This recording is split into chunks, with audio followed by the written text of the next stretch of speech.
Good morning students, आपणा सर्वांचे career vision अकॅडमीच्या online प्लॅटफॉर्मवर स्वागत आहे. आज आपण आगामी राज्यसेवा मुख्य परीक्षा तसेच महाराष्ट्र राजपत्रित संयुक्त मुख्य परीक्षा गट ब व गट क या अनुषंगाने एक महत्त्वाचा घटक अभ्यासणार आहोत आणि तो म्हणजे सहकार हा होय. सहकार हा घटक आपण प्रश्नोत्तराच्या स्वरूपात अभ्यासणार आहोत. हा सहकार या विषयावर आधारित प्रश्नपत्रिकेचा भाग 1 आहे, जो तुम्हाला आगामी मुख्य परीक्षेसाठी निश्चितच उपयोगी पडेल. यातील जो पहिला प्रश्न आहे तो आपण बघणार आहोत. पहिला प्रश्न आहे का आंतरराष्ट्रीय सहकार वर्ष कोणत्या वर्षी साजरं करण्यात आले. या प्रश्नाचं जे उत्तर आहे का 2012 या वर्षी पहिल्यांदाच आंतरराष्ट्रीय सहकार वर्ष साजरे करण्यात आले होते. ही बाब विद्यार्थ्यांनी लक्षात ठेवावी आणि या वर्षाची थीम तुम्हाला लक्षात ठेवणं खूप गरजेचं आहे. Cooperative enterprises build a better world ही या वर्षाची थीम असलेली आपल्याला पाहायला मिळते. आणि 2023ची जर आपण या आंतरराष्ट्रीय सहकार वर्षाची जर आपण थीम बघितली तर ती आपल्याला कॉपरेटिव्स फॉर सस्टेनेबल डेव्हलपमेंट अशी पाहायला मिळते. परंतु तुम्ही 2012 हे वर्ष आंतरराष्ट्रीय स्तरावर सहकार वर्ष म्हणून साजरं करण्यात आले होते, हे लक्षात ठेवा. आणि दुसरी गोष्ट की पहिल्यांदाच या आंतरराष्ट्रीय सहकार वर्षाची थीम कोणती होती तर cooperative enterprises build a better world ही त्या वर्षाची थीम असलेली आपल्याला पाहायला मिळते. आपण त्यानंतर दुसऱ्या प्रश्नाकडे चालणार आहोत. रॉशडेल सोसायटीने कोणत्या वर्षी सहकाराची तत्त्वे मांडली होती असा हा प्रश्न आहे. या प्रश्नाचं जे उत्तर येईल सहकाराची तत्त्वे रॉशडेल सोसायटीने 1844मध्ये मांडलेली होती. ही बाब लक्षात ठेवा. सहकाराची वेगवेगळ्या प्रकारची तत्त्वे असतात, ते देखील आपल्याला माहीत असणं गरजेचं आहे. एकूणच सद्यस्थितीमध्ये 7 तत्त्वे आपल्याला पाहायला मिळतात सहकार चळवळीची. आणि त्यामध्ये मग स्वैच्छिक आपलं सभासद असेल, लोकशाही नियंत्रण असेल किंवा मग स्वायत्तता स्वातंत्र्य असेल, सहकारविषयक शिक्षण असेल, सहकारात्मक सहकार्य असेल किंवा समाज कल्याणाची भावना असेल, तर अशा 7 प्रकारची सहकाराची तत्त्वे आपल्याला पाहायला मिळतात. आणि अशा प्रकारची जी तत्त्वे आहे हे बुक समितीने, ज्याला आपण स्वेन अके बुक म्हणतो, यांनी 1995मध्ये सुचवलेली आपल्याला पाहायला मिळते. पण त्या अगोदर कर्वे समितीनं देखील 1964च्या दरम्यान डी.जी. कर्वे आपल्या भारतातील ख्यातनाम सहकार तज्ज्ञ होते, त्यांनी 6च सहकार तत्त्वे सुचवली होती. त्याच्यामध्ये खुले आणि स्वैच्छिक सभासदत्व असेल किंवा लोकशाही प्रशासन असेल, भांडवलावर मर्यादित व्याज असेल, सहकार शिक्षण असेल, तर या प्रकारचे तत्त्वे त्यांनी सुचवलेली आपल्याला पाहायला मिळतात. त्यामध्ये नफ्याची वाटणी हे देखील एक तत्त्व होतं आणि सहकारांतर्गत सहकार हे देखील त्यामध्ये एक आपल्याला तत्त्व दिसून येते. परंतु या ठिकाणी या प्रश्नाचं जे उत्तर आहे ते म्हणजे 1844मध्ये रॉशडेल सोसायटीने सहकाराची तत्त्वे मांडली होती. हा मुद्दा विद्यार्थ्यांनी आवर्जून लक्षात ठेवा का रॉशडेल सोसायटीने कोणत्या वर्षी सहकाराची तत्त्वे मांडली होती तर 1844मध्ये. पुढचा मुद्दा आपण प्रश्न पाहणार आहोत. प्रश्न क्रमांक आपण 3 पाहणार आहोत, तो देखील खूप महत्त्वाचा आहे. ICA इंटरनॅशनल कॉपरेटिव्ह याला अलायन्स म्हणायचं.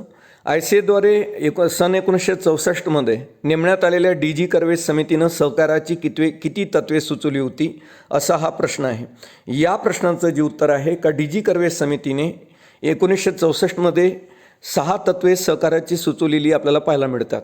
आता डी.जी. कर्वे ही जी समिती होती ही ICAनं गठीत केली होती. ICA म्हणजे इंटरनॅशनल कॉपरेटिव्ह अलायन्स, यांच्या अंतर्गत डी.जी. कर्वे समिती गठीत करण्यात आली होती. आणि या समितीने सहकाराची एकंदर 6 तत्त्वे सुचवली होती. त्यामध्ये मी तुम्हाला ती 6 तत्त्वे सांगितली होती.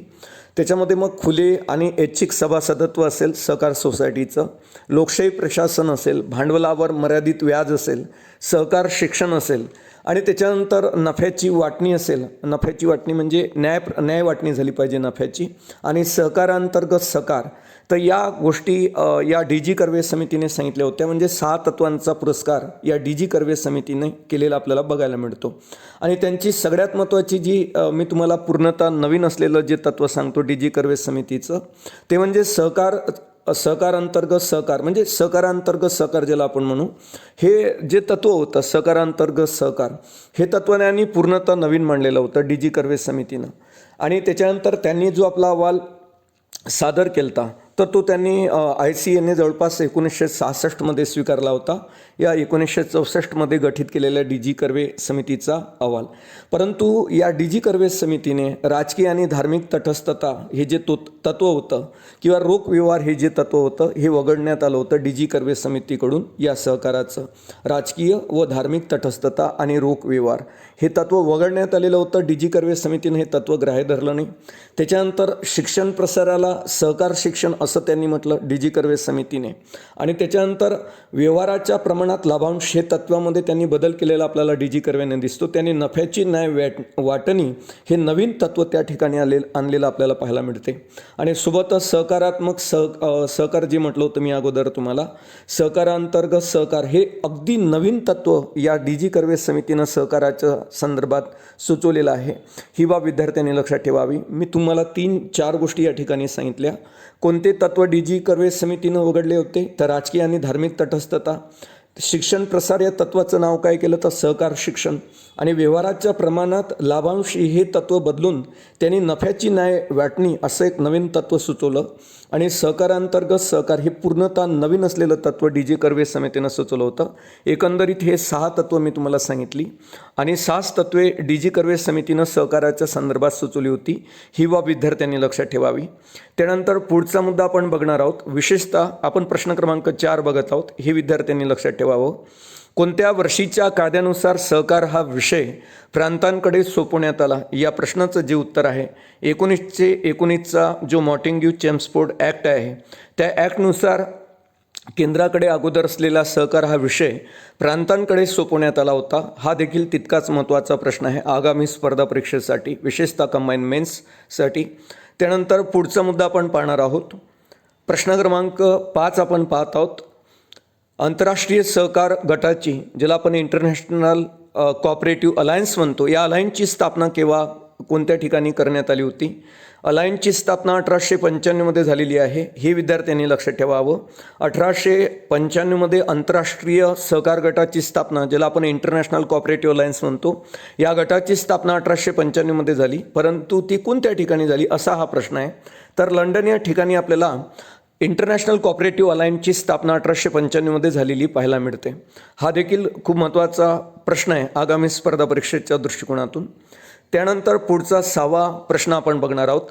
सहकारावरील राष्ट्रीय धोरण म्हणजे भारत देशाने प्रथम राष्ट्रीय सहकार धोरण कोणत्या वर्षी जाहीर केलं असा हा प्रश्न आहे. तर सन 2002मध्ये भारतामध्ये प्रथमच राष्ट्रीय सहकार विषयक धोरण जाहीर करण्यात आले होते. ही बाब विद्यार्थ्यांनी लक्षात ठेवावी. 2002मध्ये.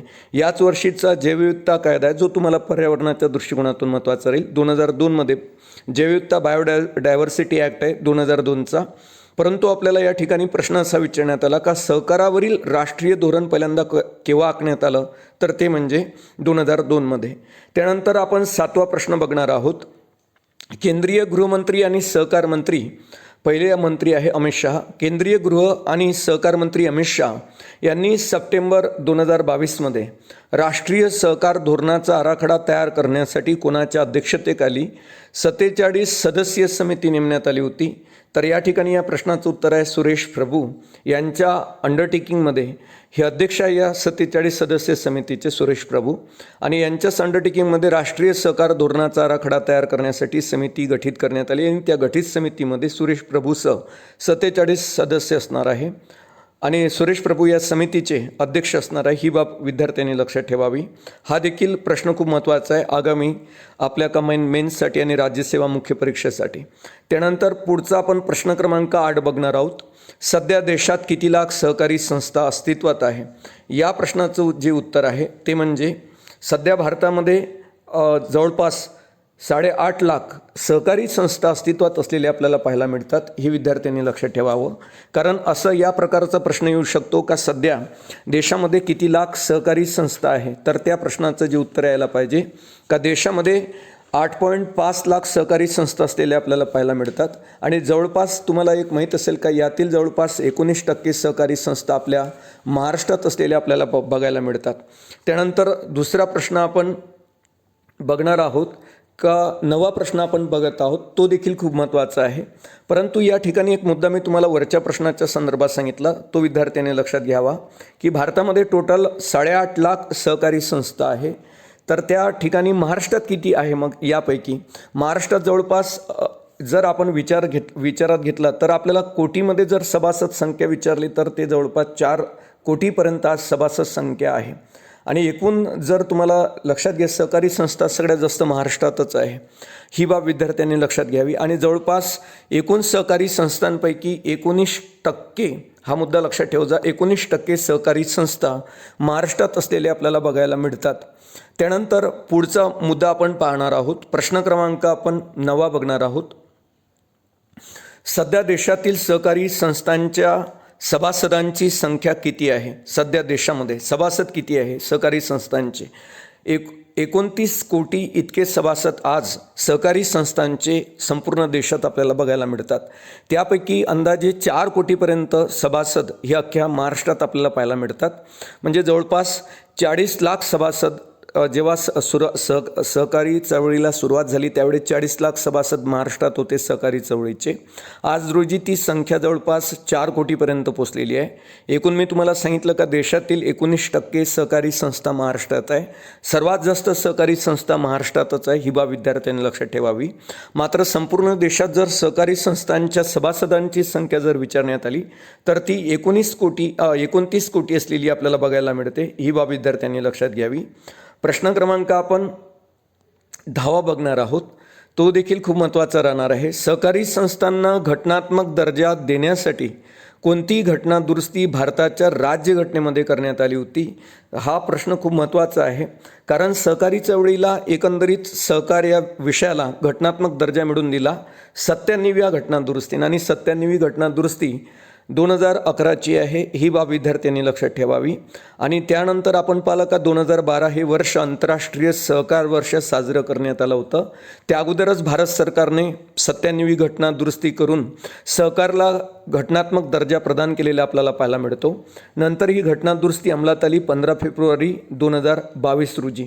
आणि भारताच्या राज्यघटनेमध्ये मार्गदर्शक तत्वामध्ये सहकार हा विषय आहे, कलम 43B मध्ये. आता त्याला घटनात्मक दर्जा देण्यात आलेला आहे या 97व्या घटना दुरुस्तीने. आणि 97वी घटना दुरुस्ती 2011ची आहे, ही बाब विद्यार्थ्यांनी लक्षात ठेवावी. पुढचा प्रश्न आपण पाहणार आहोत. प्रश्न क्रमांक आपण 11 पाहत आहोत. खालीलपैकी अचूक नसलेले विधान निवडा. पहिला मुद्दा आहे अ मुद्दा आपण पाहणार आहोत. जागतिक बँकेने सन 2012 हे वर्ष आंतरराष्ट्रीय सहकार वर्ष म्हणून साजरे केले. या ठिकाणी जागतिक बँक नको, कारण जागतिक बँकेनं साजरं नाही केलेलं आहे ते. संयुक्त राष्ट्रसंघाने 2012 हे वर्ष आंतरराष्ट्रीय सहकार वर्ष म्हणून साजरं केलं, हे विद्यार्थ्यांनी लक्षात घ्यावं, ना की जागतिक बँकेने. त्यामुळं पहिला मुद्दा म्हणजे अ हा मुद्दा चुकलेला आहे. त्यानंतर दुसरा मुद्दा आहे का सामाजिक आर्थिक विकासामध्ये सहकारी संस्थांची भूमिका अधोरेखित करणे ही त्यामागील संकल्पना होती आंतरराष्ट्रीय सहकार वर्ष 2012 हे साजरं करण्याच्या संदर्भात. तर हा मुद्दा बरोबर आहे का सामाजिक आर्थिक विकासामध्ये सहकारी संस्थांची भूमिका अधोरेखित करणे ही आंतरराष्ट्रीय सहकार वर्ष साजरं करण्यामागची महत्त्वाची भूमिका आपल्याला पाहायला मिळते. तर जे ब विधान आहे ते बरोबर आहे. त्यानंतर क हे विधान आपण बघणार आहोत. या वर्षाची म्हणजे 2012 या वर्षाची जी थीम होती आंतरराष्ट्रीय सहकार वर्षाची ती होती cooperative enterprises build a better world. 2023ची तुम्ही लक्षात ठेवू शकता. कॉपरेटिव्ह फॉर सस्टेनेबल डेव्हलपमेंट ही 2023ची आंतरराष्ट्रीय सहकार वर्षाची थीम आपल्याला पाहायला मिळते, cooperative for development sustainable development. परंतु 2012ची जर तुम्हाला विचारण्यात आली तर cooperative enterprises build a better world ही 2012 या आंतरराष्ट्रीय सहकार वर्षाची थीम होती. तर या ठिकाणी जे चुकलेलं म्हणजे बरोबर नसलेलं जे विधान आहे, अचूक नसलेलं जे विधान आहे ते म्हणजे अ. पुढचा प्रश्न आपण बघणार आहोत. प्रश्न क्रमांक आपण पुढचा बघणार आहोत.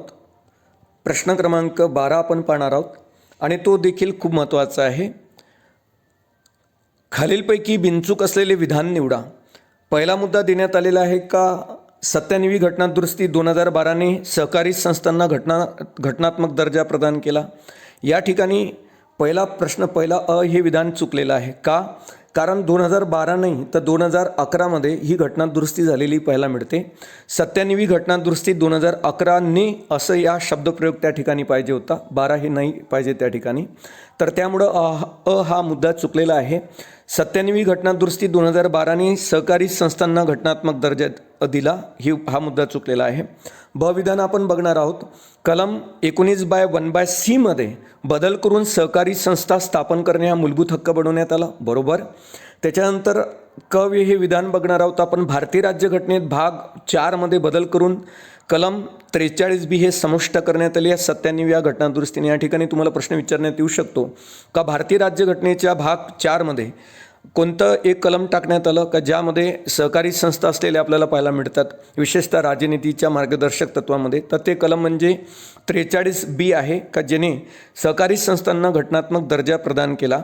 तर ही बाब लक्षात ठेवा. मुद्दा असा आहे की भारतीय राज्यघटनेत भाग 4 मध्ये बदल करून 43B हे नवीन कलम समाविष्ट करण्यात आले, ज्याद्वारे सहकारी संस्थांची स्वैच्छिक निर्मिती, स्वायत्त कार्यपद्धती, लोकशाही नियंत्रण, व्यावसायिक व्यवस्थापन यासाठी राज्य संस्था प्रयत्नशील राहील असं हे कलम सांगते.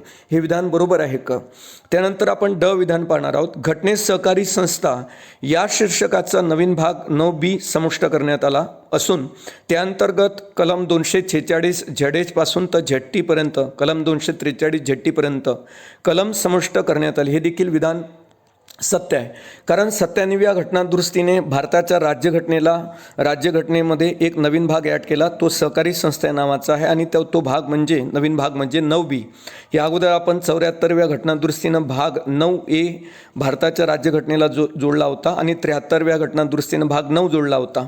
तर या 97व्या घटना दुरुस्तीनं भारताच्या राज्यघटनेला भाग 9 जोडला आणि त्याअंतर्गत जवळपास 246 पासून ZH पासून तर 243 पाहिजे या ठिकाणी, 243 ZH पासून तर 243 ZT पर्यंत कलमे आहे. ही बाब विद्यार्थ्यांनी लक्षात घ्यावी. या ठिकाणी 243 पाहिजे. तर हे विधान बरोबर आहे.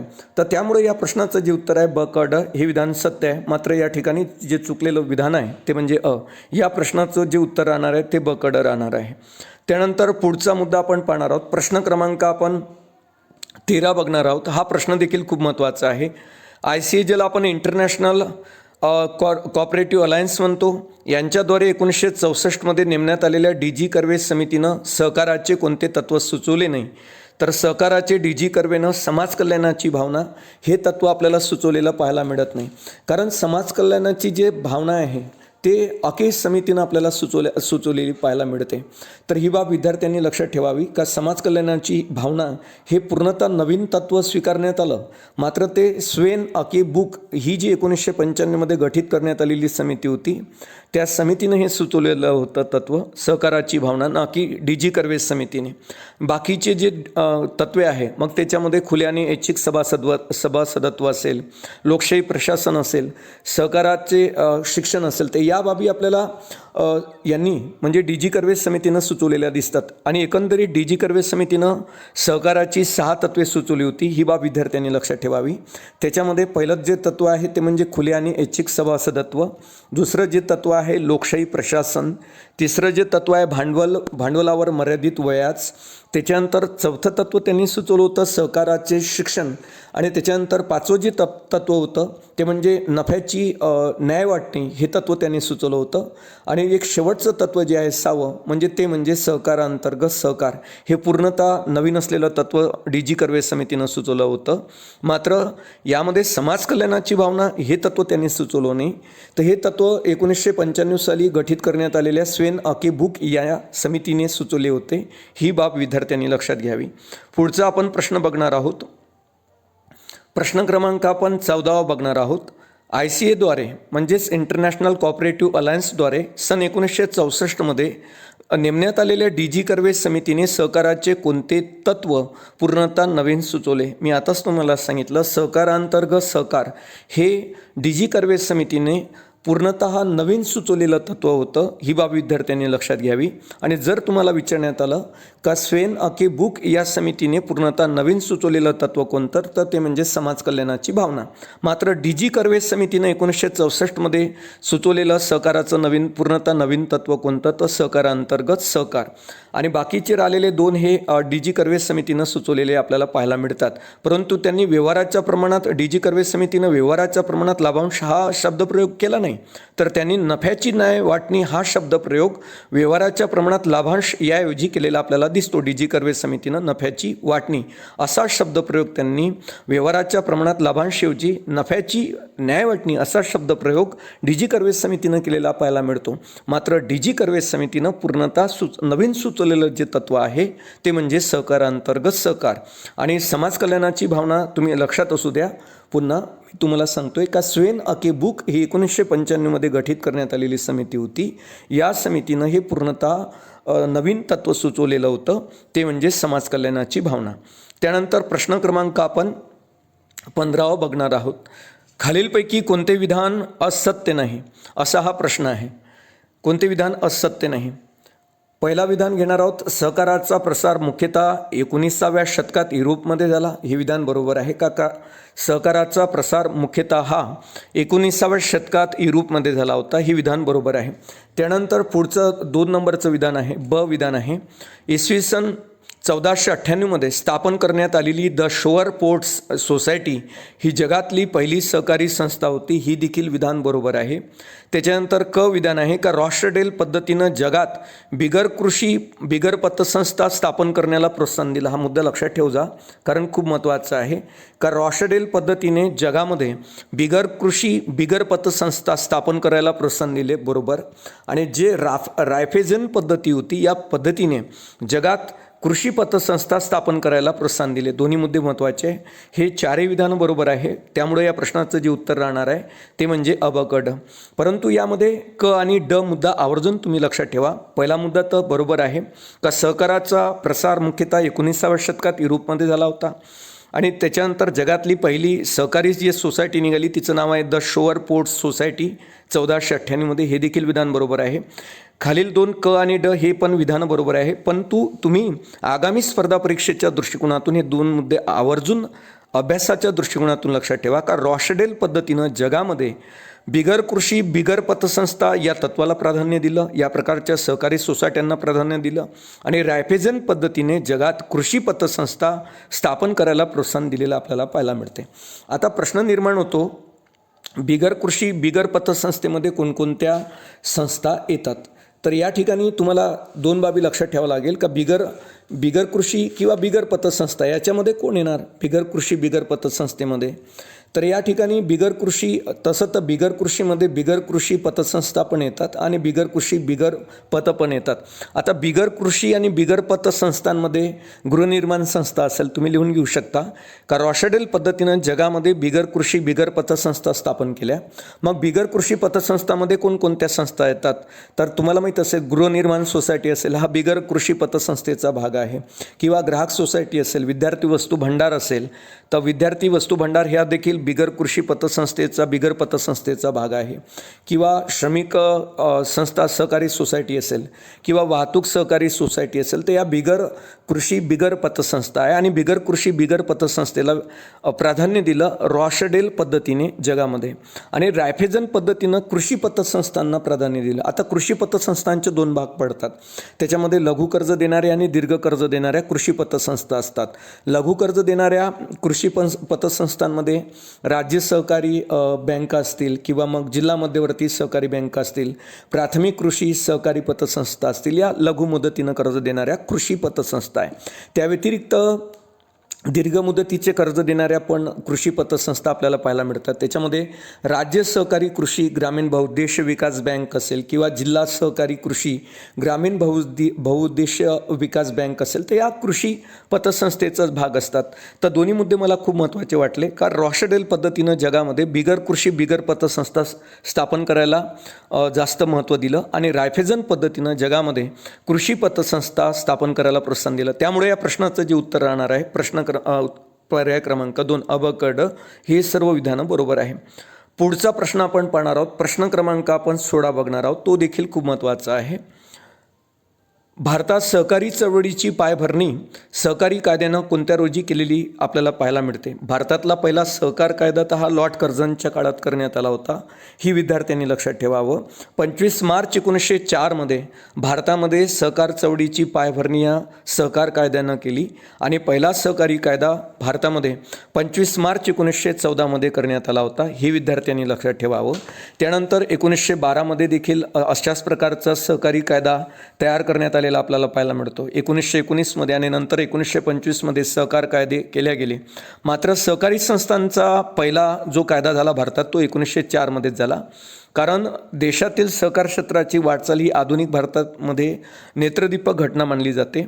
सावकारांकडून जे काही कर्जदार शेतकऱ्यांचं होणारी पिडवणूक थांबावी म्हणून 100 वर्षापूर्वीच म्हणा किंवा 125 वर्षापूर्वी 1904 ब्रिटिश सरकारनं हा कायदा संमत केलेला आपल्याला पाहायला मिळतो आणि तो म्हणजे 25 मार्च 1904 कायदा लॉर्ड कर्झनच्या काळात झालेला. त्यामुळं आज आणि सुरुवातीला तसं मी तुम्हाला सांगितलं का आज देशातील जवळपास सहकारी संस्थापैकी 19% सहकारी संस्था आपल्या महाराष्ट्रात आहे आणि त्यावेळेस सुरुवातीला सहकारी संस्थांचे मिळून 40 लाख सभासद होते. आज या सभासदांची संख्या महाराष्ट्रातील सहकारी सोसायट्यांची जवळपास 4 कोटीपर्यंत पोचलेली आपल्याला पाहायला मिळते. आणि महाराष्ट्रामध्ये तुम्हाला माहीत असेल का या पहिल्यांदा आपण हा जो कायदा पाहतो 25 मार्च 1904 याच्यामध्ये 1912 असेल किंवा 1919 असेल 1925 सुधारणा केलेल्या आपल्याला पाहायला मिळतात. आणि गेल्या सुमारे 60 ते 70 वर्षाच्या कालखंडामध्ये तर महाराष्ट्रात अनेक पुढारी येऊन गेले. त्याच्यामध्ये नामदार गोखले असतील किंवा मग तात्यासाहेब केळकर असेल, वैकुंठभाई मेहता असतील, देगो कर्वे असतील किंवा विठ्ठलराव विखे पाटील असेल, धनंजयराव गाडगीळ असेल, अशासारख्या व्यक्तींचं समर्थ नेतृत्व या महाराष्ट्रातील सहकार चळवळीला लाभलेलं आपल्याला पाहायला मिळतं. आणि सोबतच नंतर प्रवरानगर लोणी येथे सहकारी क्षेत्रातील देशातला पहिला कारखाना काढण्यात आला होता. ही बाब विद्यार्थ्यांनी लक्षात ठेवावी. मात्र या ठिकाणी पहिला या प्रश्नाचं जे उत्तर आहे का भारतातील सहकार चळवळीची पायभरणी कोणत्या सहकारी कायद्यानं केलेली दिसते आपल्याला, तर ती म्हणजे 25 मार्च 1904 करण्यात आलेल्या कायद्याने भारतातील सहकारी चळवळीची पायाभरणी केलेली आपल्याला पाहायला मिळते. त्याच्यानंतर पुढचा आपण प्रश्न क्रमांक 17 बघणार आहोत. सहकाराचे महत्त्वाचे वैशिष्ट्ये कोणते? तर समान उद्दिष्ट समान गरजा. कारण लोक एकत्र येतात, गावातले 10पेक्षा जास्त लोक एकत्र येतात. कोणत्या उद्देशानं? समान उद्दिष्ट समान गरजा. यामुळं सामूहिक प्रयत्न महत्त्वाचं तत्त्व आहे. का सहकारास कशाला म्हटलं गेलं? जेव्हा सर्व लोक मिळून मिसळून काम करतात, एखादं काम हाती घेतात तेव्हा ते सहकारच असते. सहकारानं ते प्रेरित असतात. म्हणून सामूहिक प्रयत्न हा सहकाराचं महत्त्वाचं वैशिष्ट्य आहे. समान उद्दिष्ट असलेले लोक, समान गरजा असलेले लोक सहकारी संस्था स्थापन करतात. तो त्यांचा ऐच्छिक सहभाग असतो, कोणावर जोर जबरदस्ती नसते. तर त्यामुळं हे सर्व जी तत्व आहे ते सहकाराची तत्व आपल्याला पाहायला मिळतात. समान उद्दिष्ट समान गरजा, सामूहिक प्रयत्न आणि ऐच्छिक सहभाग हे वरीलपैकी सर्व सहकाराचे महत्त्वाचे वैशिष्ट्ये आहे. प्रश्न क्रमांक आपण 18 बघणार आहोत. सहकाराच्या संदर्भात कोणते विधान अचूक आहे? अचूक आहे म्हणजे बरोबर आहे असा हा प्रश्न आहे. पहिलं विधान आपण पाहणार आहोत. सहकारी चळवळीत नफा, अंतर्गत स्पर्धा आणि मध्यस्थ यांना स्थान नसते. हे विधान बरोबर आहे. का सहकारी चळवळीमध्ये नफा, अंतर्गत स्पर्धा, मध्यस्थ यांना स्थान नसते. हे विधान बरोबर आहे. सहकारात एक व्यक्ती एक मत या तत्वांचा अवलंब केला जातो. बरोबर. सहकारामध्ये एक व्यक्ती एक मत असते. मग तुम्ही कितीही त्याच्यामध्ये ठेवी गुंतवा, त्याच्यामध्ये एक व्यक्ती एक मत या तत्वावर आधारित सहकारी संस्था एस्टॅब्लिश झालेल्या आपल्याला पाहायला मिळतात. आणि मुद्दा क्रमांक 3 आहे का नफ्यापेक्षा आर्थिकदृष्ट्या दुर्बल घटकाचे कल्याण आणि सेवा त्यांना अत्यंतिक महत्त्व दिले जाते. हा देखील मुद्दा बरोबर आहे. का नफ्यापेक्षा आर्थिकदृष्ट्या दुर्बल घटकांच्या कल्याणावर आणि त्या दुर्बल घटकांना सेवा देण्याला जास्त महत्त्व दिले जाते या सहकारी चळवळीमध्ये. त्यामुळे हे तिन्ही विधानं आपल्याला बरोबर असलेली पाहायला मिळतात. या प्रश्नाचं उत्तर आहे वरीलपैकी सर्व. का सहकारी चळवळीत नफा, अंतर्गत स्पर्धा आणि मध्यस्थ यांना स्थान नसते. बरोबर. सहकारात एक व्यक्ती एकमत या तत्वाचा अवलंब केला जातो. बरोबर. आणि नफ्यापेक्षा आर्थिकदृष्ट्या दुर्बल घटकांचं कल्याण, दुर्बल घटकांची सेवा यांना अत्यंतिक महत्त्व दिले जाते सहकारामध्ये. ही सर्व विधाने बरोबर आहे. त्यामुळे या प्रश्नाचं उत्तर आहे उत्तर पर्याय क्रमांक 4. प्रश्न क्रमांक आपण 19 बघणार आहोत, तो देखील खूप महत्त्वाचा आहे. सहकारी गृहनिर्माण संस्था हे खालीलपैकी कोणत्या पतसंस्थेचे उदाहरण आहे? तर सहकारी गृहनिर्माण संस्था, मी अगोदर तुम्हाला याविषयी सांगितलं का सहकारी संस्थांचे दोन भाग पडतात, एक म्हणजे कृषी आणि एक म्हणजे बिगर कृषी. कृषीमध्ये कृषी बिगर पतसंस्था येतात, सोबत कृषी पतसंस्था येतात, आणि बिगर कृषीमध्ये बिगर कृषी बिगर पतसंस्था येतात आणि बिगर कृषी बिगर पतसंस्था येतात. या ठिकाणी सहकारी गृहनिर्माण संस्था जर विचारलं तुम्हाला तर त्या बिगर कृषी बिगर पतसंस्थांमध्ये येणार. सहकारी गृहनिर्माण संस्था, ज्याला आपण हाऊसिंग सोसायटी म्हणू, गृहनिर्माण संस्था म्हणा, या बिगर कृषी बिगर पतसंस्थेचा भाग आहे. त्याच्यानंतर ग्राहक सोसायटी म्हणा, किंवा मग विद्यार्थी वस्तू भंडार म्हणा, श्रमिक सोसायट्या म्हणा, किंवा वाहतूक सोसायट्या म्हणा, सहकार सोसायट्या, या सर्व उदाहरण असतात बिगर कृषी बिगर पतसंस्थांचे. त्याच्यानंतर दुसरा जर मुद्दा आपण पाहिला, त्यामुळं या प्रश्नाचं उत्तर तुम्ही लक्षात ठेवा अगोदर, का बिगर कृषी बिगर पतसंस्थामध्ये जाणार सहकारी गृहनिर्माण संस्था, सोबतच गृहनिर्माण सोसायटी किंवा विद्यार्थी वस्तू भंडार, श्रमिक सहकार सोसायटी किंवा वाहतूक सहकार सोसायट्या, या बिगर कृषी बिगर पतसंस्थेचा भाग असतात. आणि त्याच्यामध्ये जर आपण सहकारी पतसंस्था पाहिल्या, म्हणजे गृहनिर्माण संस्था नाही, नुसतं सहकारी पतसंस्था, तर त्या बिगर कृषी पतसंस्था असतात. तर या ठिकाणी या प्रश्नाचं जे उत्तर आहे, पर्याय क्रमांक 3 या ज्या आहे, तर सहकारी गृहनिर्माण संस्था म्हणजे गृहनिर्माण सोसायटी ह्या बिगर कृषी बिगर पतसंस्थेचा भाग असतात. तर यावर सविस्तररित्या आपण थेरॉटिकल एक लेक्चर बनवणार आहोत. तर त्यामध्ये तुम्हाला बिगर कृषी बिगर पतसंस्था नेमक्या काय असतात, सहकार सोसायटीचे दोन भाग पडतात, कृषी आणि बिगर कृषी. त्याच्यामध्ये कृषीचे परत दोन भाग पडतात, कृषी बिगर पतसंस्था किंवा कृषी पतसंस्था, आणि दुसरं बिगर कृषी संस्थेचे परत दोन भाग पडतात, बिगर कृषी पतसंस्था आणि बिगर कृषी बिगर पतसंस्था. त्याविषयी सविस्तररित्या एक व्हिडिओ बनवून ते तुम्हाला समजून सांगेल मी. तर या ठिकाणी आपला जो मुद्दा आहे का सहकारी गृहनिर्माण संस्था या कशाचं, कोणत्या पतसंस्थेचं उदाहरण आहे, ते म्हणजे बिगर कृषी बिगर पतसंस्थेचं ते उदाहरण असलेलं आपल्याला पाहायला मिळते. त्याच्यानंतर दुसरा आपण 20 प्रश्न पाहणार आहोत. सहकारी साखर कारखाना हा कशाचा भाग आहे? सहकारी साखर कारखाना हे कोणत्या पतसंस्थेचा भाग आहे? तर सहकारी साखर कारखाना हा कृषी बिगर पतसंस्थेचा आपल्याला भाग पाहायला मिळतो, सहकारी साखर कारखाना. तर आता या ठिकाणी एक लक्षात ठेवा का कृषीचे दोन भाग मी तुम्हाला सांगितले, कृषीचे दोन भाग पडतात, कृषी बिगर पतसंस्था आणि कृषी पतसंस्था. तर कृषीचा पहिला जो भाग आहे कृषी बिगर पतसंस्था आणि कृषीचा दुसरा जो भाग आहे तो म्हणजे कृषी पतसंस्था. तर कृषी बिगर पतसंस्थेचा भाग आहे साखर कारखाना. आता कृषी बिगर पतसंस्थेमध्ये दोन भाग पडतात, एक म्हणजे कृषी प्रक्रिया आणि दुसरं म्हणजे पणन. तर त्याच्यामध्ये कृषी प्रक्रियेमध्ये साखर कारखाने येतात, सहकारी साखर कारखाने. त्यामुळं कृषी बिगर पतसंस्था सहकारी साखर कारखाने हे कृषी बिगर पतसंस्थेचा भाग आहे.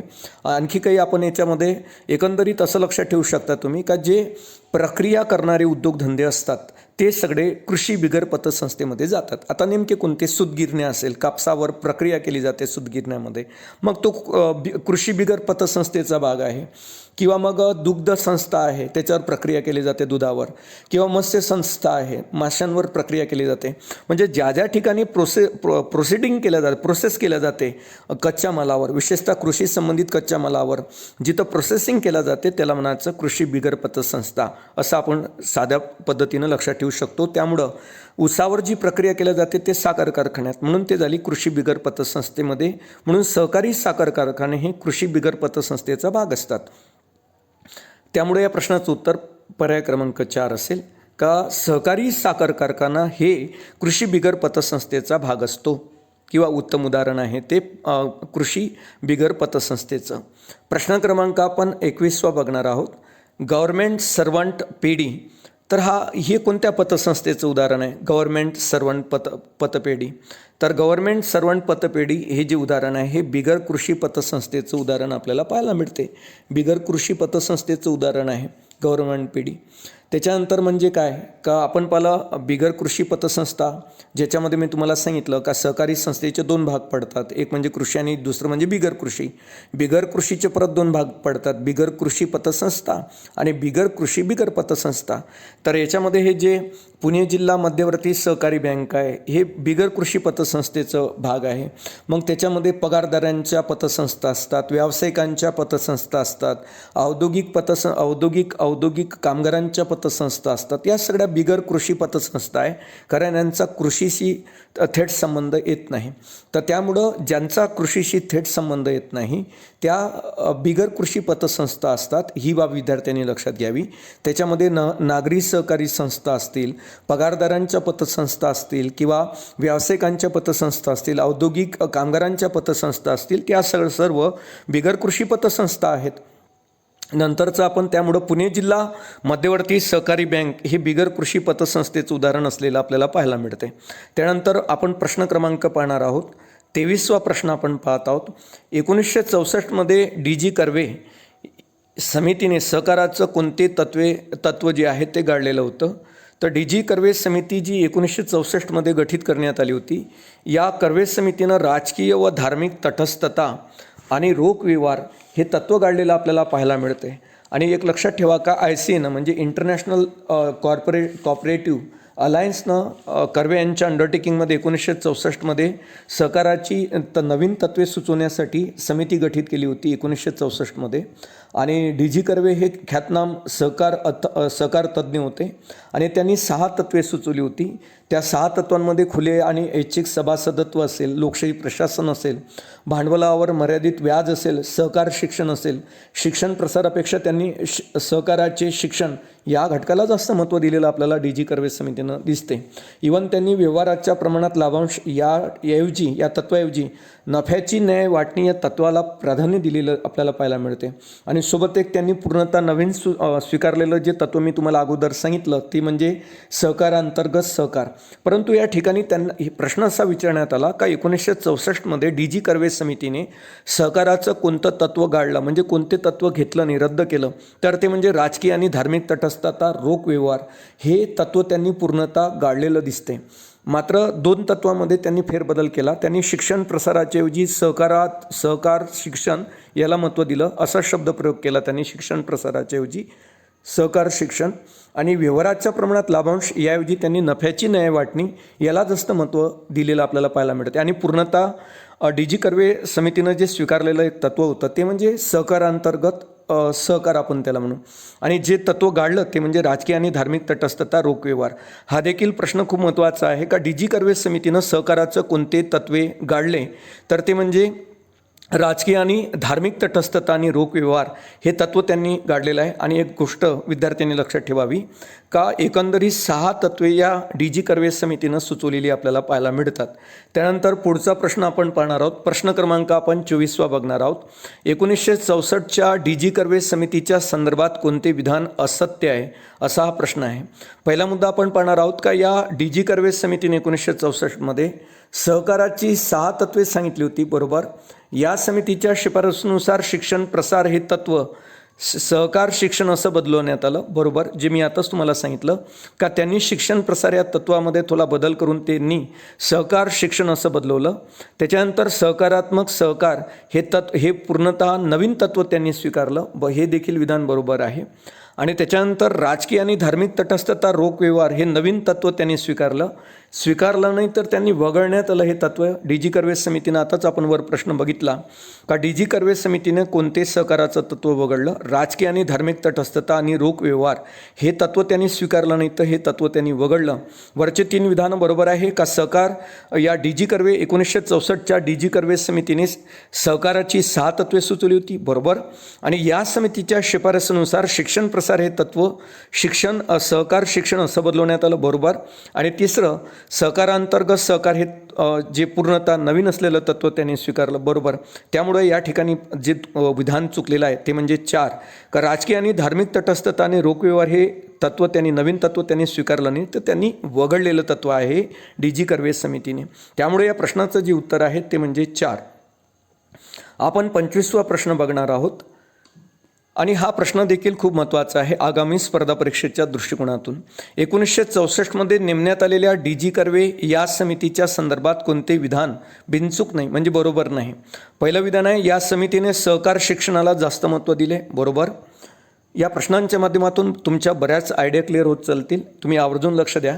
1964मध्ये नेमण्यात आलेल्या डी जी कर्वे समितीच्या संदर्भात कोणते विधान बिनचूक नाही म्हणजे बरोबर नाही. तर या समितीने सहकार शिक्षणाला जास्त महत्त्व दिले, बरोबर. त्याच्यानंतर दुसरं विधान आहे, व्यवहाराच्या प्रमाणात लाभांश या तत्वाऐवजी त्यांनी नफ्याची न्याय वाटणी असं तत्त्व स्वीकृत केले, बरोबर. कारण डी जी कर्वे समितीनं व्यवहाराच्या प्रमाणात लाभांश या तत्वाचं फेरबदल करून त्यांनी नफ्याची न्याय वाटणी या तत्वाला मान्यता दिलेली आपल्याला पाहायला मिळते. आणि या समितीने भांडवलावर मर्यादित व्याज हे जुने तत्वच उचलून धरलेले आपल्याला पाहायला मिळतात, बरोबर. का डी जी कर्वे समितीने भांडवलावर मर्यादित व्याज हे जुनेच तत्व उचलून धरलेलं दिसते. त्यामुळे या प्रश्नाचं उत्तर आहे का यापैकी नाही, यापैकी एकही चुकलेलं नाही, सर्व विधानं बरोबर आहे. त्यामुळं उत्तर क्रमांक 4 राहील आपलं, चौथा पर्याय बरोबर आहे. का या सहकार समितीने म्हणजेच डी जी कर्वे समितीने 1964मध्ये नेमलेल्या डी जी कर्वे समितीने सहकार शिक्षणाला सर्वात जास्त महत्त्व दिलं. दुसरी गोष्ट की व्यवहारात प्रमाणात लाभांश या तत्वाऐवजी त्यांनी नफ्याची न्यायवाटणी हे तत्व उचलून धरलेलं आपल्याला पाहायला मिळते. आणि या समितीने भांडवलावर मर्यादित व्याज हे जुनेच तत्व उचलून धरलेलं आपल्याला दिसते. त्यामुळे या प्रश्नाचं उत्तर राहील वरीलपैकी सर्व विधाने बरोबर. आपण पुढचा प्रश्न क्रमांक 26 बघणार आहोत. प्रश्न क्रमांक 26 आहे, आंतरराष्ट्रीय सहकारी संघटनेचे म्हणजेच इंटरनॅशनल कोऑपरेटिव्ह अलायन्सचे प्रादेशिक कार्यालय भारतात कोणत्या ठिकाणी आहे. तर प्रादेशिक कार्यालय भारतामध्ये नवी दिल्ली या ठिकाणी आहे, हे विद्यार्थ्यांनी लक्षात ठेवावं. अतिशय महत्त्वाचा हा प्रश्न आहे. का जर तुम्हाला विचारण्यात आले का आंतरराष्ट्रीय सहकारी संघटनेचे प्रादेशिक कार्यालय कोणत्या ठिकाणी आहे, तर नवी दिल्ली. यासोबतच ब्रुसेल्स, नैरोबी किंवा सॅन जोन्स या 3 ठिकाणी आपल्याला आणखी प्रादेशिक कार्यालय पाहायला मिळतात. आंतरराष्ट्रीय सहकार संघटनेची नवी दिल्ली, ब्रुसेल्स या शहरामध्ये, सोबतच सॅन जोन्स, त्याच्यानंतर नैरोबी केनियाची राजधानी या ठिकाणी आपल्याला प्रादेशिक कार्य पाहायला मिळतात आंतरराष्ट्रीय सहकार संघटनेची.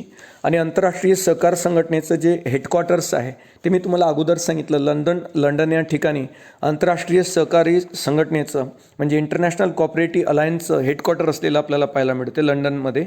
आणि या आंतरराष्ट्रीय सहकार संघटनेची जी स्थापना झाली ती 1895मध्ये, हे विद्यार्थ्यांनी लक्षात ठेवावं. पुढचा प्रश्न आपण प्रश्न क्रमांक 27 बघणार आहोत. सहकार कायद्याचं परीक्षण करण्यासाठी एडवर्ड मॅकलागन ही समिती कोणत्या वर्षी नेमण्यात आली होती. हा प्रश्न देखील खूप महत्त्वाचा आहे, तो विद्यार्थ्यांनी आवर्जून लक्षात ठेवावा. का एडवर्ड मॅकलागन ही समिती सहकार कायद्याचे परीक्षण करण्यासाठी कोणत्या वर्षी नेमण्यात आली होती, तर 1914मध्ये सहकारी कायद्याचं परीक्षण करण्यासाठी एडवर्ड मॅकलॅगन ही समिती गठीत करण्यात आली होती 1914मध्ये. त्यानंतर पुढचा प्रश्न आपण पाहणार आहोत. प्रश्न क्रमांक आपण 28 बघणार आहोत. एडवर्ड मॅकलॅगन समितीच्या शिफारसीनुसार सहकारी क्षेत्राची घटकांची रचना किती स्तरीय असावी असं त्यांनी सुचवलेलं होतं. तर ते त्रिस्तरीय असावी असं एडवर्ड मॅकलॅगन यांनी सुचवलं होतं. हा प्रश्न अतिशय महत्त्वाचा आहे. का एडवर्ड मॅकलॅगन समिती आपण बघितलं 1914मध्ये गठीत करण्यात आली होती. मग एडवर्ड मॅकलॅगन या समितीने सहकार क्षेत्राच्या घटकांची रचना किती स्तरीय असावी असं सुचवलं होतं, तर त्रिस्तरीय. त्यानंतर पुढचा 29वा प्रश्न आपण बघणार आहोत. आणि हा प्रश्न देखील खूप महत्त्वाचा आहे. का सहकार संबंधित असणारा 97वी घटना दुरुस्ती कायदा 2011 महाराष्ट्रात केव्हापासून अंमलात आला. अतिशय महत्त्वाचा प्रश्न आहे. 13 ऑगस्ट 2013 पासून महाराष्ट्रामध्ये 97वी घटना दुरुस्ती कायदा अंमलात आला. आणि जर भारतामध्ये तुम्हाला या कायद्याचा अंमल केव्हा झाला असं विचारण्यात आलं किंवा 97वी घटना दुरुस्ती भारतात केव्हा लागू झाली, तर 15 फेब्रुवारी 2012 रोजी ही आपल्याला असं पाहायला मिळते का ही घटना दुरुस्ती भारतात अंमलात आली. मग 97वी घटना दुरुस्ती कायदा कधीचा, तर 2011. भारतात केव्हा अंमलात आला, तर 15 फेब्रुवारी 2012. आणि जर तुम्हाला विचारण्यात आलं का सहकार्याशी संबंधित असणारी 97वी घटना दुरुस्ती महाराष्ट्रात केव्हापासून अंमलात आली, तर 13 ऑगस्ट 2013. हा प्रश्न अत्यंत महत्त्वाचा आहे, हे विद्यार्थ्यांनी लक्षात घ्यावं. त्यानंतर प्रश्न क्रमांक आपण 30 बघणार आहोत. खालीलपैकी कोणत्या समितीच्या शिफारसीनुसार भांडवलावर मर्यादित व्याज हे सहकाराचं तत्त्व बदलून सदस्यांचा आर्थिक सहभाग असे झालेले आपल्याला पाहायला मिळते. ते हे स्वेन बुक समिती आहे. स्वेन अके बुक या समितीच्या शिफारसीनुसार हा शब्दप्रयोग बदलवण्यात आलेला आपल्याला पाहायला मिळतो. का त्यांनी भांडवलावर मर्यादित व्याज हे तत्त्व अगोदर आपण पाहिलं होतं, जे उचलून धरलं होतं DG कर्वे समितीनं, त्यामध्ये फेरबदल केलेला आपल्याला पाहायला मिळतो या स्वेन बुक कमिटीने. स्वेन अके बुक ही कमिटी ICAनं म्हणजे इंटरनॅशनल कॉपरेटिव्ह अलायन्सने 1995मध्ये नेमली होती, ही बाब लक्षात ठेवा. आणि स्वेन अके बुक या समितीने सहकाराची 7 नवे तत्त्वे सुचवली, परंतु एका तत्वामध्ये त्यांनी फेरबदल सुचवला होता. ते म्हणजे भांडवलावर मर्यादित व्याज याऐवजी त्यांनी सदस्यांचा आर्थिक सहभाग याला जास्त महत्त्व दिलेलं दिसते. हा प्रश्न अत्यंत महत्त्वाचा आहे, हे विद्यार्थ्यांनी लक्षात घ्यावं. का कोणत्या समितीच्या शिफारसीनुसार भांडवलावर मर्यादित व्याज हे सहकाराचं तत्त्व बदलून सदस्यांचा आर्थिक सहभाग असं झालं, तर ते म्हणजे स्वेन अके बुक ही समिती 1995ची होती. ही बाब विद्यार्थ्यांनी लक्षात घ्यावी. 1995ची ही समिती आहे. आणि DG कर्वे समिती जर बघितली तर ती आपल्याला 1964ची पाहायला मिळते. त्यानंतर पुढचा आपण प्रश्न बघणार आहोत. प्रश्न क्रमांक आपण 31 बघणार आहोत.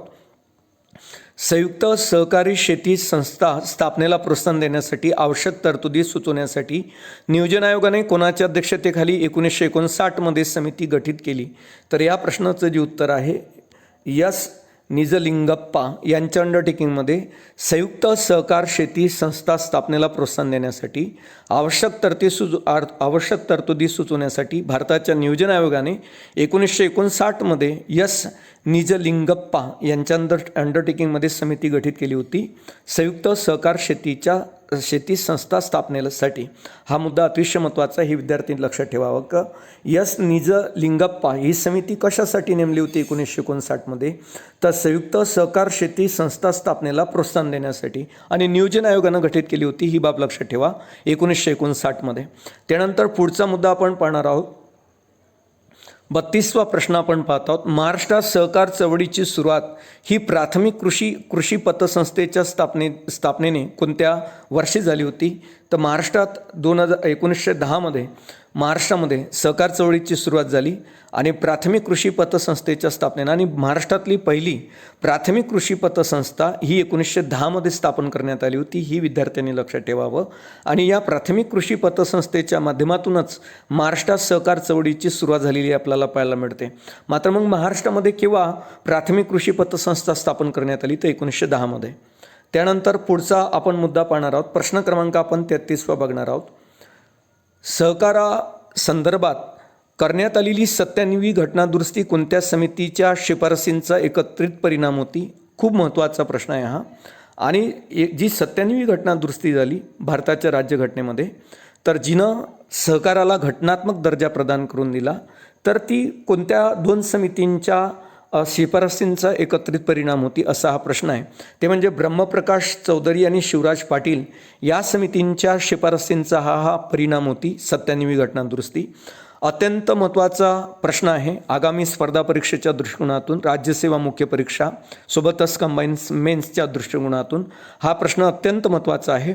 का सहकारासंदर्भात करण्यात आलेली 97वी घटनादुरुस्ती कोणत्या समितीच्या शिफारसींचा एकत्रित परिणाम होती? तर म्हणजे ब्रह्मप्रकाश चौधरी आणि शिवराज पाटील समितीच्या शिफारसींचा एकत्रित परिणाम होती 97वी घटनादुरुस्ती 2011, जी भारतात लागू झाली 15 फेब्रुवारी 2012 आणि महाराष्ट्रात जी लागू झाली 97वी घटनादुरुस्ती ती 13 ऑगस्ट 2013 रोजी. त्यानंतर आपण 34वा प्रश्न बघणार आहोत. हा देखील प्रश्न खूप महत्त्वाचा आहे. 97वी घटनादुरुस्ती कायद्याच्या संदर्भात कोणते विधान सत्य आहे? 97वी घटनादुरुस्ती कायदा हा 2011चा आहे, बरोबर. त्याच्यानंतर ब विधान आहे, हा घटनादुरुस्ती कायदा 12 जानेवारी 2012 रोजी संमत करण्यात आला. हे विधान चुकलेलं आहे. चुकलेलं म्हटल्यापेक्षा हे विधान बरोबर आहे. का हा घटनादुरुस्ती कायदा 12 जानेवारी 2012 रोजी जो आहे संमत करण्यात आला, कारण संमत 12 जानेवारी 2012ला झाला, मात्र अंमलबजावणी जी झाली ती 15 फेब्रुवारी 2012 रोजी. तर हा मुद्दे, हे 2-3 मुद्दे लक्षात ठेवा. का 97वी घटनादुरुस्ती कायदा कधीचा? तर 2011चा. हा घटनादुरुस्ती कायदा केव्हा 97वी घटनादुरुस्ती कायदा कोणत्या रोजी संमत करण्यात आला? तर 12 जानेवारी 2012. आणि 97वी घटनादुरुस्ती कायदा संपूर्ण भारतात केव्हा लागू झाला? तर 15 फेब्रुवारी 2012. त्यामुळे या प्रश्नाचं उत्तर आहे अबक. हे तिन्ही विधाने बरोबर आहे. प्रश्न क्रमांक आपण 35वा पाहणार आहोत. महाराष्ट्र राज्य सहकारी जे आहे सहकारी संस्था दुरुस्ती कायदा कोणत्या वर्षीचा आहे, तर महाराष्ट्र राज्य सहकारी संस्था दुरुस्ती कायदा हा 2013चा असलेला आपल्याला पाहायला मिळतो. महाराष्ट्राच्या संदर्भात लक्षात ठेवा, कारण महाराष्ट्रामध्ये सहकारी संस्था खूप जास्त आहेत, त्यामुळे तुम्हाला प्रश्न विचारण्यात येऊ शकतो का महाराष्ट्र राज्य सहकारी संस्था दुरुस्ती कायदा कोणत्या वर्षीचा आहे, तर 2013 या वर्षीचा आपल्याला पाहायला मिळतो. प्रश्न क्रमांक आपण 36वा बघणार आहोत. महाराष्ट्र राज्य सहकारी संस्था कायदा 1960 नुसार सहकारी संस्थेने किती महिन्याच्या किंवा किती वर्षाच्या आत हिशोब तपासणी करणं आवश्यक होते, तर कलम 81 नुसार 1960चा हा जो कायदा होता, महाराष्ट्र सहकारी संस्था कायदा 1960, त्याच्या कलम 81 नुसार सहकारी संस्थेने किती महिन्याच्या आत आणि किती वर्षाच्या आत हिशोब तपासणी करणे आवश्यक होते, तर 6 महिन्याच्या आत होते. किती महिन्याच्या आत? 6 महिन्याच्या आत हिशोब तपासणी करणे आवश्यक होते सहकारी संस्थेनं कलम 81 नुसार. महाराष्ट्र राज्य सहकारी संस्था कायदा 1960च्या कलम 81 नुसार सहकारी संस्थेने 6 महिन्याच्या आत हिशोब तपासणी करणे आवश्यक होते, असं या प्रश्नाचं उत्तर आहे, पर्याय क्रमांक 1. आता दुसरा त्या संदर्भातच आपण मुद्दा बघणार आहोत का महाराष्ट्र राज्य सहकारी संस्था दुरुस्ती कायदा जो 60मध्ये करण्यात आली दुरुस्ती, त्यानुसार सहकारी संस्थेने किती महिन्याच्या किती वर्षाच्या आत हिशोब तपासणी करणे आता आवश्यक आहे, तर या प्रश्नाचं उत्तर आहे 4. अगोदर होते 6 महिने, आता ही जी दुरुस्त झाली 60च्या कायद्यात, महाराष्ट्र राज्य सहकारी संस्था कायदा 1960 कलम 81मध्ये जी दुरुस्ती करण्यात आली, त्यानुसार महाराष्ट्र राज्य सहकारी संस्था दुरुस्ती कायदा 2013 नुसार सहकारी संस्थेनं 4 महिन्याच्या आत हिशोब तपासणी करावी. हे दोन्ही मुद्दे आणि हे दोन्ही प्रश्न खूप महत्त्वाचे आहे, हे विद्यार्थ्यांनी लक्षात घ्यावं. त्यानंतर पुढचा मुद्दा आपण पाहणार आहोत. प्रश्न क्रमांक आपण 38वा बघणार आहोत. ग्रामीण सहकारी पतसंस्थांचे पुनर्विलोकन करण्यासाठी व योग्य कायदेशीर उपाय सुचवण्यासाठी कोणाच्या अध्यक्षतेखाली भारत सरकारने 2004मध्ये समिती गठीत केली होती, या प्रश्नाचं उत्तर आहे वैद्यनाथ समिती.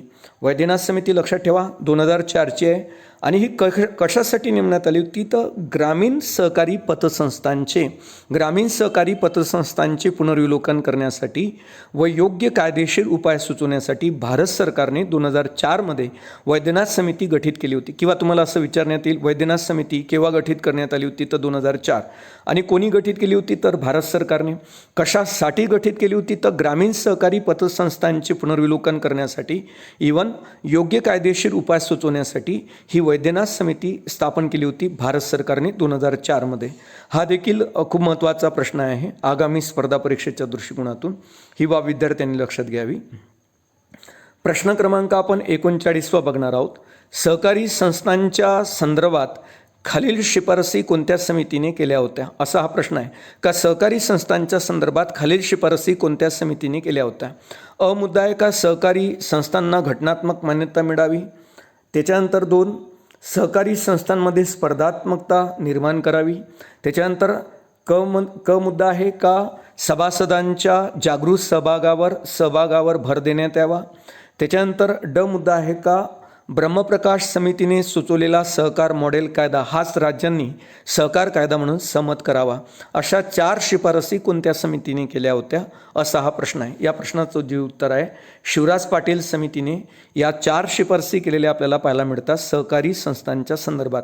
पहिली शिवराज पाटील समितीने जी शिफारस केली का सहकारी संस्थांना घटनात्मक मान्यता मिळावी, आणि त्यानुसारच आपण पाहिलं ब्रह्मप्रकाश चौधरी समिती आणि शिवराज पाटील समिती या 2 समितीच्या परिणाम स्वरूपच भारतामध्ये 97वी घटना दुरुस्ती करण्यात आली आणि ज्याने सहकारी संस्थांना घटनात्मक दर्जा दिला. ही बाब विद्यार्थ्यांनी आवश्यक लक्षात ठेवावी.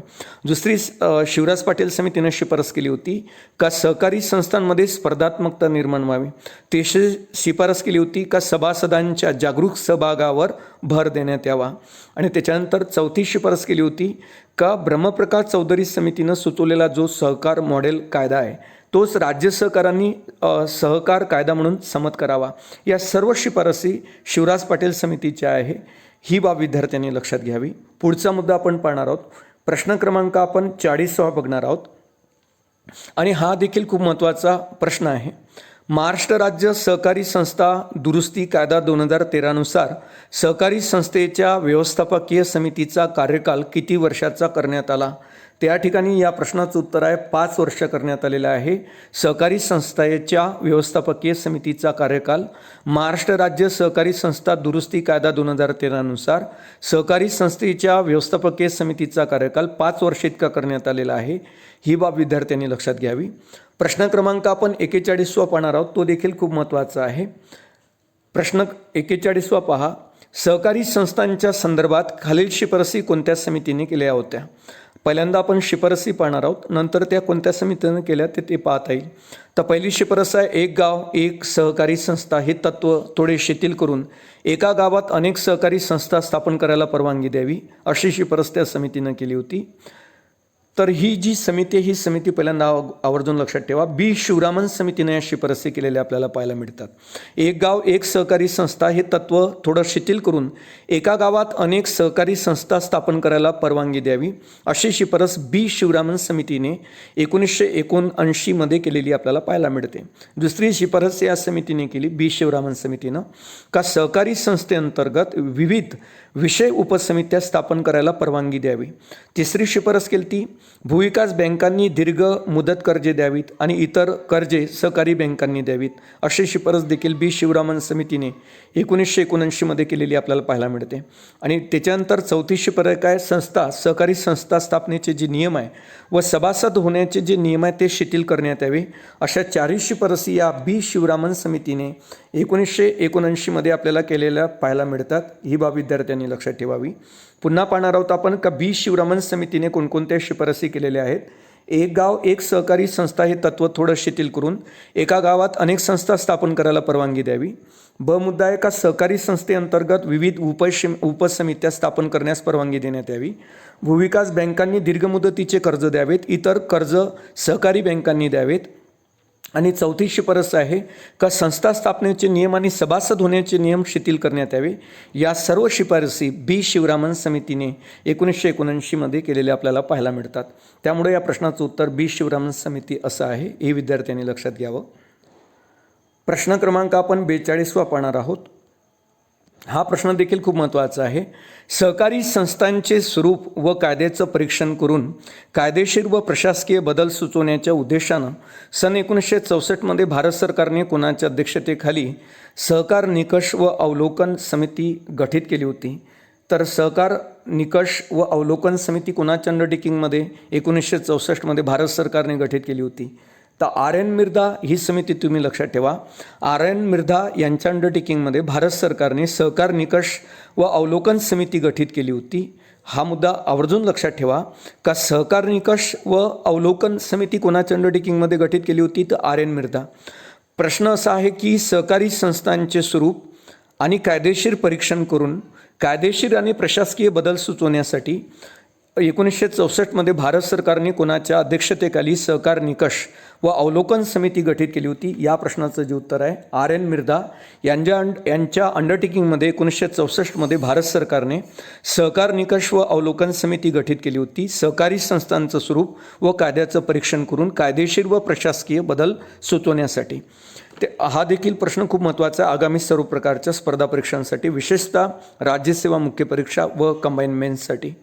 त्यानंतर पुढचा मुद्दा आपण पाहणार आहोत. प्रश्न क्रमांक आपण 43वा बघणार आहोत. संयुक्त सहकार शेती संस्था स्थापनेला प्रोत्साहन देण्यासाठी आवश्यक तरतुदी सुचवण्यासाठी नियोजन आयोगाने कोणाच्या अध्यक्षतेखाली कार्यगट working group of cooperative farming स्थापन केला होता? या प्रश्नाचं जे उत्तर आहे एस निजलिंगप्पा यांच्या अंडरटेकिंगमध्ये संयुक्त सहकार शेती संस्थेच्या स्थापनेला प्रोत्साहन देण्यासाठी आवश्यक तरतुदी सुचवण्यासाठी नियोजन आयोगाने यांच्या अध्यक्षतेखाली working group of cooperative farming स्थापन केला होता. आवर्जून हा मुद्दा लक्षात ठेवा का संयुक्त सहकारी शेती संस्थेला प्रोत्साहन देण्यासाठी संयुक्त सहकारी शेती संस्थेला प्रोत्साहन देण्यासाठी नियोजन आयोगाने कोणाच्या अध्यक्षतेखाली कार्यगट स्थापन केला होता? तर त्या व्यक्तीचं नाव आहे एस निजलिंगप्पा. यांच्या अंडरटेकिंगमध्ये संयुक्त सहकार शेती या संस्थेला प्रोत्साहन देण्यासाठी नियोजन आयोगाने कार्यगट स्थापन केला होता, ज्याला आपण working group of cooperative farming म्हणतो. त्यानंतर पुढचा आपण प्रश्न क्रमांक आपण 44वा घेणार आहोत. हा देखील खूप महत्त्वाचा आहे. तर या ठिकाणी देण्यात आलेलं आहे, सहकारी संस्थांच्या विकास व समन्वय या संदर्भात शिफारसी कोणत्या समितीने केल्या होत्या? सहकारी संस्थांच्या विकास आणि समन्वय या संदर्भात खालील शिफारसी कोणत्या समितीने केल्या आहे, असा हा प्रश्न आहे. तर या ठिकाणी हा मुद्दा तुम्ही आवर्जून लक्षात ठेवा. आपण जो प्रश्न क्रमांक पाहत आहोत तो प्रश्न क्रमांक आपण 44वा पाहत आहोत आणि खूप महत्त्वाचा प्रश्न आहे. एका कोणत्या समितीनं शिफारस केलेली आहे असा हा प्रश्न विचारण्यात आला. या समितीचं नाव अगोदर लक्षात ठेवा. ही RG समिती आहे, RG सरया समिती, जी 1945मध्ये नेमण्यात आली होती. तिने ह्या शिफारसी केलेल्या आहे का सहकारी संस्थांचा विकास आणि समन्वयाच्या संदर्भात. ही बाब लक्षात असू द्या का सहकारी संस्थांच्या विकास आणि समन्वयाशी संबंधित शिफारसी कोणत्या समितीने केल्या? तर RG सरया 1945ची समिती आहे. तिनं सहकारी संस्थांचा विकास व समन्वय या संदर्भात शिफारसी केलेल्या पाहायला मिळतात. मग त्या शिफारसी कोणत्या? का प्राथमिक कृषी पतपुरवठा संस्थांचं बहुउद्देशीय सहकारी संस्थांमध्ये रूपांतर करावं. प्राथमिक कृषी पतपुरवठा संस्थांचे बहुउद्देशीय सहकारी संस्थांमध्ये रूपांतर करावं अशी शिफारस RG सरया समितीने 1945मध्ये केली. दुसरी शिफारस या समितीने केली होती का सहकार चळवळ पुढील 10 वर्षात 50% खेड्यापर्यंत आणि 30% ग्रामीण लोकसंख्येपर्यंत आणि 25% कृषी मालापर्यंत न्यावी. अत्यंत महत्त्वाची शिफारस आहे का सहकार चळवळ पुढील 10 वर्षात 50% खेड्यापर्यंत, 30% ग्रामीण लोकसंख्येपर्यंत आणि 25% कृषी मालापर्यंत न्यावी अशी शिफारस कोणत्या समितीनं केली होती? RG सरया समितीनं 1945च्या. आणि सहकार चळवळ प्रगतीचा निर्देशांक ठरवावा ही देखील शिफारस या RG सरया समितीनं आपल्याला केलेली दिसते. RG सरया ही 1945ची समिती आहे, अतिशय महत्त्वाची आहे. या समितीच्या शिफारसी आवर्जून लक्षात ठेवा. आणि प्रश्न आवर्जून लक्षात ठेवा का सहकारी संस्थांच्या विकास आणि समन्वय यांच्या संदर्भात कोणती समिती गठीत करण्यात आली होती? सहकारी संस्थांचा विकास व समन्वयासाठी तर RG सरया. आणि या RG सरया समितीनंच केलेल्या शिफारसी आहे का प्राथमिक कृषी पतपुरवठा संस्थांचे बहुउद्देशीय सहकारी संस्थांमध्ये रूपांतर करावं. त्यानंतर सहकार चळवळ पुढील 10 वर्षात 50% खेड्यापर्यंत, 30% ग्रामीण लोकसंख्येपर्यंत आणि 25% कृषी मालापर्यंत न्यावी. आणि सहकार चळवळी प्रगतीचा निर्देशांक ठरवावा अशा शिफारसी या RG सरया समितीनं 1945मध्ये केलेल्या आपल्याला पाहायला मिळतात. आपण प्रश्न क्रमांक 45 बघणार आहोत. हा देखील प्रश्न खूप महत्त्वाचा आहे. 45वा प्रश्न आहे का सहकारी संस्थांचा विकास आणि समन्वय याचा अभ्यास करण्यासाठी 1945मध्ये कोणाच्या अध्यक्षतेखाली सहकार नियोजन समिती गठीत करण्यात आली होती? आपण आताच पाहिलं RG सरया यांच्या अंडरटेकिंगमध्ये सहकार नियोजन समिती गठीत करण्यात आली होती सहकारी संस्थांचा विकास व समन्वय याचा अभ्यास करण्यासाठी. 1945मध्ये सहकार नियोजन समिती RG सरया यांच्या अंडरटेकिंगमध्ये गठीत करण्यात आली होती. ही बाब विद्यार्थ्यांनी लक्षात ठेवावी. त्यानंतर प्रश्न क्रमांक आपण 46 बघणार आहोत. आणि हा देखील खूप महत्त्वाचा प्रश्न आहे. आणि मला असं वाटते की राज्यसेवेच्या मुख्य परीक्षेमध्ये अनेक वेळा हा प्रश्न विचारण्यात आलेला आहे का सहकारी संस्था अपयशी ठरल्या आहेत पण त्या यशस्वी व्हायलाच पाहिजे असं विधान कोणत्या समितीने केले होते? तर तुम्हाला हे विधान माहीत पाहिजे. हे विधान केलं होतं AD गोरवाला समितीने. AD गोरवाला या समितीनं आपल्याला केलेलं पाहायला मिळते का सहकारी संस्था अपयशी ठरलेल्या आहेत पण त्या यशस्वी व्हायलाच पाहिजे असे विधान AD गोरवाला समितीने केले होते. AD गोरवाला ही जी समिती होती ही रिझर्व्ह बँक ऑफ इंडियानं नेमली होती 1951मध्ये. आणि या समितीनं 1954मध्ये आपला अहवाल सबमिट केला. अखिल भारतीय पतपाहणी समितीचे अध्यक्ष होते AD गोरवाला समिती. तर त्यांनी हे केलेलं विधान आहे का सहकारी संस्था अपयशी ठरलेल्या आहे पण त्या यशस्वी व्हायलाच पाहिजे. हे स्टेटमेंट AD गोरवाला यांचं आहे. त्याच्यानंतर पुढचा मुद्दा आपण प्रश्न क्रमांक 47 बघणार आहोत. आणि या प्रश्नपत्रिकेमध्ये एकंदर आपण या ठिकाणी 50 प्रश्न घेतलेले आहेत. त्यामधला हा 47वा प्रश्न आहे. नंतर आणखी 3 प्रश्न येतील. 47वा प्रश्न आहे सन 1959मध्ये सहकारी व ग्रामीण विकासाच्या परीक्षणासाठी नेमलेल्या कोणत्या सहकार पतसमितीने खालील शिफारसी केल्या होत्या? तर 1959मध्ये सहकारी व ग्रामीण विकासाच्या परीक्षणासाठी नेमलेल्या कोणत्या सहकार पतसमितीने खालील शिफारसी केल्या होत्या? तर या ज्या शिफारसी आहे का पतसंस्थांनी नगदी कर्ज न देता बी बियाणे अवजारे या स्वरूपात द्यावी, तर ह्या वैकुंठ मेहता समितीच्या शिफारसी आहे, ही बाब विद्यार्थ्यांनी लक्षात घ्यावी. या ज्या शिफारसी आहे का पतसंस्थांनी नगदी कर्जे न देता बियाणे अवजारे आणि इत्यादी स्वरूपात कर्जे द्यावी, वित्तपुरवठ्याचे निकष ठरवण्यासाठी कर्ज वेळेत फेडली आहेत का ते विचारात घ्यावे, हे देखील शिफारस या वैकुंठ मेहता समितीनं केलेली आपल्याला पाहायला मिळते. वैकुंठ मेहता समिती 1959ची आहे, ही बाब विद्यार्थ्यांनी लक्षात ठेवावी. त्याच्यानंतर पीक तारण कर्ज पद्धत देशभर लागू करावी, अशी शिफारस कोणी केली होती, तर वैकुंठ मेहता समितीने शिफारस केली होती का पीक तारण जी कर्ज पद्धत आहे ती संपूर्ण देशभर लागू करावी, अशी शिफारस वैकुंठ मेहता समितीनं केली होती. हा प्रश्न अत्यंत महत्त्वाचा, त्यामुळे आपण याला एक रिव्हिजन करणार आहोत का सन 1959मध्ये सहकारी व ग्रामीण विकासाच्या परीक्षणासाठी नेमलेल्या कोणत्या सहकार पतसमितीने खालील शिफारसी केल्या. पहिली शिफारस आहे पतसंस्थांनी नगदी कर्ज न देता बी बियाणे अवजारे इत्यादी स्वरूपात शेतकऱ्यांना कर्ज द्यावी, सहकारी संस्थांना कर्ज द्यावी. त्याच्यानंतर वित्तपुरवठ्याचे निकष ठरवण्यासाठी कर्ज वेळेत फेडली आहेत का हे निकष विचारात घेण्यात यावे आणि पीक तारण कर्ज पद्धत देशभर लागू करावी. या तिन्ही ज्या शिफारसी आहे तर त्या आपल्याला पाहायला मिळतात का त्या वैकुंठ मेहता या समितीने केल्या होत्या 1959मध्ये. त्यामध्ये पतसंस्थांनी नगदी कर्ज न देता बी बियाणे अवजाराच्या स्वरूपात कर्ज द्यावी, वित्तपुरवठ्याचे निकष ठरवण्यासाठी वेळेत कर्जे फेडली आहेत का हे घटक लक्षात घ्यावे आणि पीक तारण कर्ज पद्धत संपूर्ण देशभर लागू करावी, अशा शिफारसी 1959मध्ये सहकार आणि ग्रामीण विकासाच्या परीक्षणासाठी नेमलेल्या वैकुंठ मेहता समितीनं केलेल्या या शिफारसी आहेत, ही बाब विद्यार्थ्यांनी लक्षात घ्यावी. त्याच्यानंतर प्रश्न क्रमांक आपण 48 बघणार आहोत, तो देखील खूप महत्त्वाचा आहे.